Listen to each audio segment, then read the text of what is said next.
And namaste, this is me, Garima Gewali. Welcome back to my YouTube channel. This is episode number 2 of my spiritual journey. And today we're going to be talking about self awareness. Why is it important and what are the benefits from it? Let's get in. To begin with, what is actually self awareness? Self awareness is the understanding of your emotions, feelings, and behaviors, and also your core beliefs and values. It's about learning about your strengths and also weaknesses. I say mostly focusing on your weaknesses so you can grow from it. Internal self-awareness and external self-awareness are the two different kind of self-awareness that I can categorize our feelings and our thoughts and the way we perceive the world. Internal self awareness is mostly related with the self sabotages that you do to yourself, your feelings, your reaction, your actions, the way you judge people, the thought that runs to your brain. Whereas the external is mostly related with other people, how they perceive and understand you.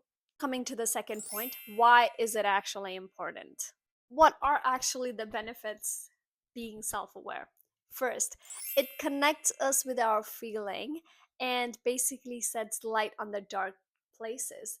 And where there's light, there can't be any darkness. Now, the second part, it helps us with decision making and also increasing our emotional intelligence. And because we're more connected to our feelings, it makes us more empathetic and more understandable and also understanding at the same time, which is why it also helps us to grow a stronger relationship and bonds. Just to clear out, just because I'm putting a number on it does not mean that's it.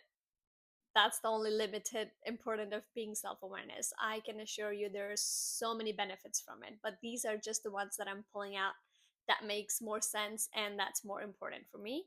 And the last one is actually my favorite. It helps us to align with our true purpose in life.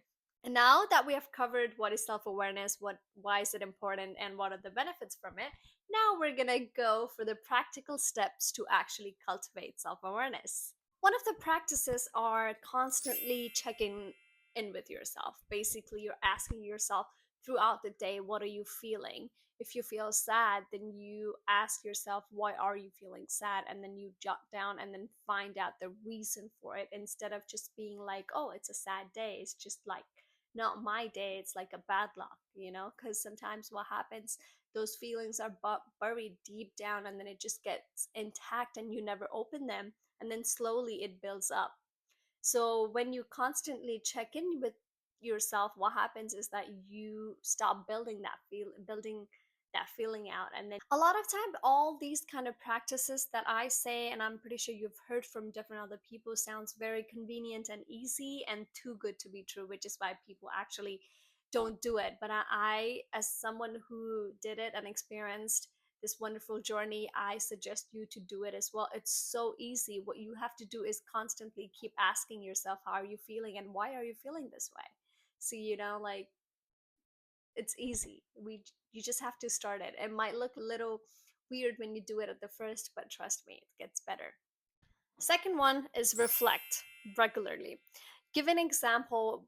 When I used to work, I work in a hospitality, so I used to communicate with a lot of people. And what I have known about myself is I'm a very empathetic person. So if there's a second person talking to me who has a sad day or they're unhappy, what happens is like I catch that energy as well, and then it makes me sad. Slowly I've started to learn this about myself, so I don't put myself in that situation as much, and then I try to keep the talk very minimal, and then I just slip away from it because at the end of the day it affects me. And I think that's something that I got to know after reflecting it every single day and finding out when I go to work I'm perfectly fine, but then sometimes when I come back I don't feel the same way, and why is that? And then later on I actually realized it's because of the energies that I was catching on from the people coming to the work. Because mind you, I just meet so many people on a daily basis, and imagine if I just keep taking away the negative energy, I will be drained out at the end of the day. So make sure you reflect your whole day and then figure out what made you sad, what made you happy, and you walking away from that situation is going to give you that freedom, and then you do not have to actually worry about it and then build up coming anxiety and then negative thoughts, because you don't have to go in that process or in that way ever again. And that's up to you totally if you set that boundary up. Next one is journalizing. Write your stuff down. And I'm telling you, it is very important and it helps you a lot to pour down your feelings. We even talked about this in our episode number one. Do it, do it. So what happens when you journalize and you pour out your feelings, and the best part about it is that you can actually read it the next day, the next month, and you will be able to keep track of your progress, like every single small steps that you're taking is going to be count as a growth. So next up is positive affirmation, and I think positive affirmation is much more needed when you're actually starting to become more self-aware and then like more conscious of what runs to your brain, and then you just start to become the watcher and then watch what kind of thoughts runs to your brain. Because at first what can happen is that you might be surprised by how many negative thoughts actually comes to your brain. There are more negative thoughts that comes to your brain in a daily basis more than positive thoughts. So at that time, the helpful way to make yourself go into the positive insight is by doing the positive affirmations. And then we have embrace the discomfort.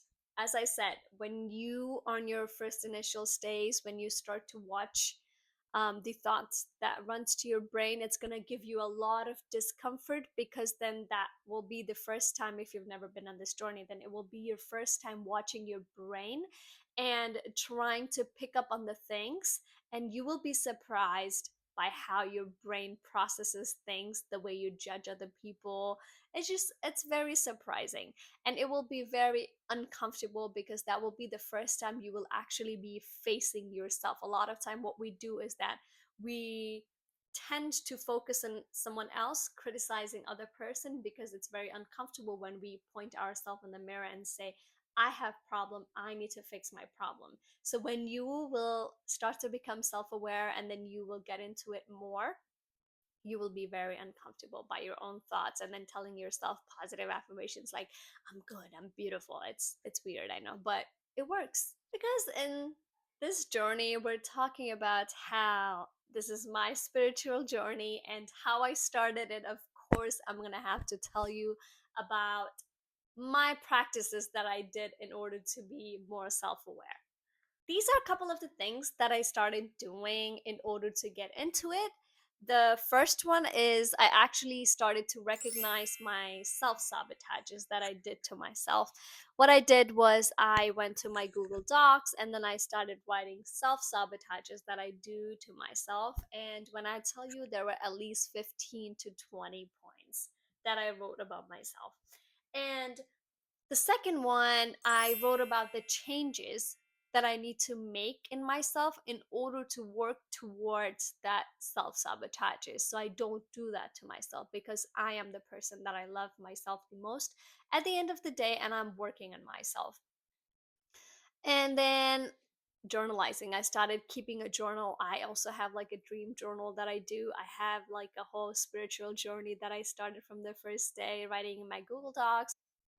Just like it's a lot of writing. If like your hand hurts a lot, let's say for me, I have not been used to writing a lot, so what I do is like I also type it. That's totally fine too. At the end of the day, it's about the intentions that you're carrying in your head and brain when you're doing it. If you're doing it from your heart and that's something that you're working to change about yourself, and that's perfectly fine. Other one is I committed to not ignore my feelings. So when I said sometimes this journey, and then when you start to become more self-aware, be the watcher for your head, for your brain, for your thought, it's very uncomfortable. So I kept telling myself I will not ignore my feelings anymore. One day, it was a very funny incident. I went to work and I drank coffee, and I was feeling anxious throughout the day. And because I was keeping a track of how I was feeling the whole day, I kept getting anxious, and I tried to figure out why actually I was feeling anxious. And at the end of the day, I realized it was because of the coffee. Now, what happens from the next day, I stopped drinking, maybe less caffeine, and I realized the coffee was actually the problem. This is what you get. You get answers from everywhere when you start to look for it. And that's what I did. I kept asking questions to myself and I got the answers. Every little discomfort that you build up from working on yourself is actually working towards your growth. So every time you feel uncomfortable, just realize that then you're growing because you're going out of your comfort zone and you're getting out of the bubble. And I think that's the purpose of life. The work of ego is to make you comfortable and just be stuck in the same place, and that's not what we want to do. We want to grow as a person. Carl Jung is like, yeah, just said one time, people will do anything no matter how absurd to avoid facing their own souls. And I think this is something that I just said. It's very hard for us to sit down and say, I have a problem and I need to fix myself. And it's easier for us to point out the problems of other people because we're neglecting our own feelings, and we will never be happy and content in our life. It's if that's how we're gonna grow. We might have everything in our life. We might have like a lot of money and a lot of like materialistic thing, but that's not gonna make you happy. Because in order to be happy and content, I think inner self and inner growth is something that you need to work on. So next time you find yourself judging another person, make sure when you point this finger to another person, there's four fingers pointing at you. Remember, maybe there's something that you need to work on. And take take a look into yourself and then figure out what's bothering you, why you might be thinking that way, and work on yourself starting today, now. And I think that's pretty much everything that I wanted to cover. I would definitely want you guys to also comment and say if this is something that you're gonna try, if you're gonna give it a try, maybe, or something that you are not really prepared for the moment, because it's totally fine. And I don't know is also an answer. If you do not want to do, if you want to do, and then maybe I don't know is also an answer, and it's totally fine. That's all I want to say for today's YouTube video. Bye bye, take care, and love you.